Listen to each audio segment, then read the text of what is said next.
Hello students, I'm Himanshu. Welcome back.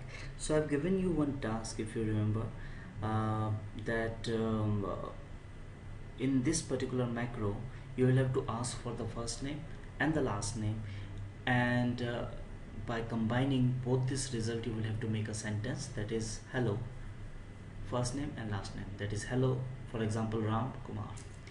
So this is a very simple task, and how to do that, let's start.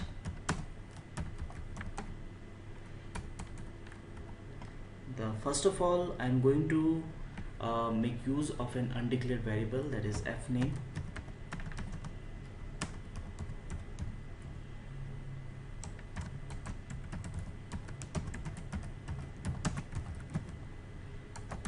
Okay, and then L name, I'm going to give one random name to it, to the variable, and again I'm using the method of input box.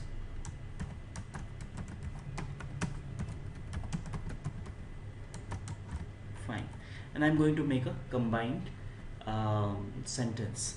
So, and I'm going to display this with the help of a function which is message box. So message box, so it's going to be hello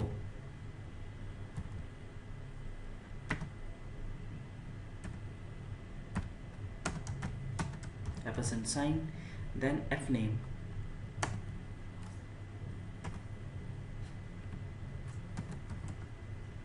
then I need to give one space. For that I'm going to use ampersand sign, and then going to give one space like this, again ampersand sign, and then L name. That's it. If I'm going to run this, first name I have given Himanshu, last name I have given Dhar, so it's coming hello Himanshu Dhar.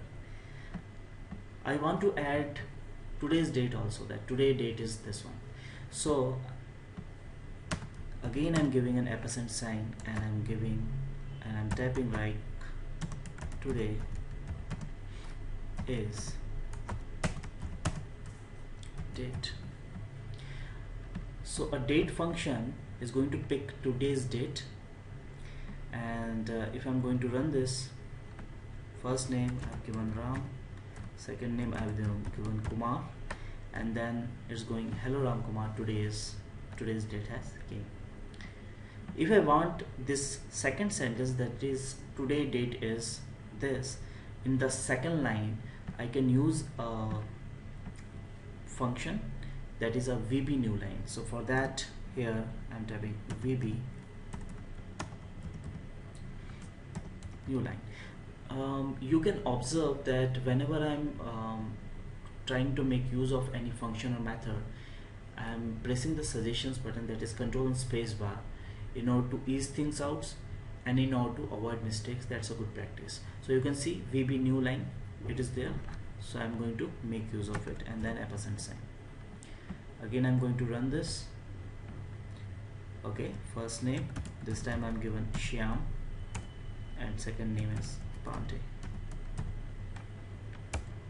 So hello Shyam Pandey, today's. So this is a simple example, and the next thing that we are going to understand are the cell properties. Looks, as far as the labels are concerned, the first label is a cell, second labels are the sheets or worksheets you can say, and the third label is the workbook or Excel file. So step by step we will move ahead, and I will try to keep this as simple as possible. Thank you for watching. Have a nice day.